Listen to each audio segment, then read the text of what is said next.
The AK and the Op Redline are some of the oldest skins in Counter-Strike history, being uploaded to the workshop back in November of 2013, but they could disappear from CS2 with this new update.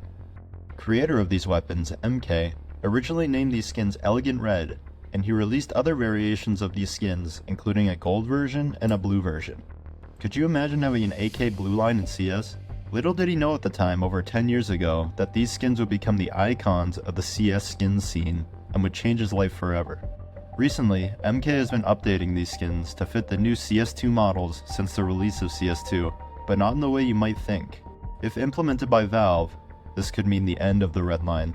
First, I'm going to analyze the original Redline Collection, and then get to the reworked versions. The original collection features a simplistic base black skin with very minimalistic graphics and details added. The black sections of the weapon are carbon fiber, which adds some extra texture and visual interest to the skin without overdoing anything. And that's what the skin is all about, being sleek and minimalistic while still having great visual interest. The skin doesn't look too great in high float, but that only makes the low float skins that much more valuable. The Op Redline will cost you around $70 to get in minimal wear, and the AK Redline will cost around $150 in minimal wear. The reworks for these iconic skins are really interesting. MK decided to go a completely different route to what we've seen in the past, with creators updating skins for the new CS2 weapon models, and this is what they look like. His reasoning for the change in themes is to appeal to the brighter, more esport version of Counter-Strike, which we got with the release of CS2. The orange, blue, and white combo looks quite visually appealing on the AK and Op.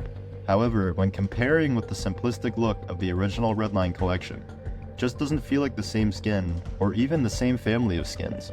The addition of the camo section and replacement of the carbon fiber from the original makes this skin feel like a new collection. I'm also interested in hearing what you guys think about the separation of these blue and white sections, with the diagonal dividing lines.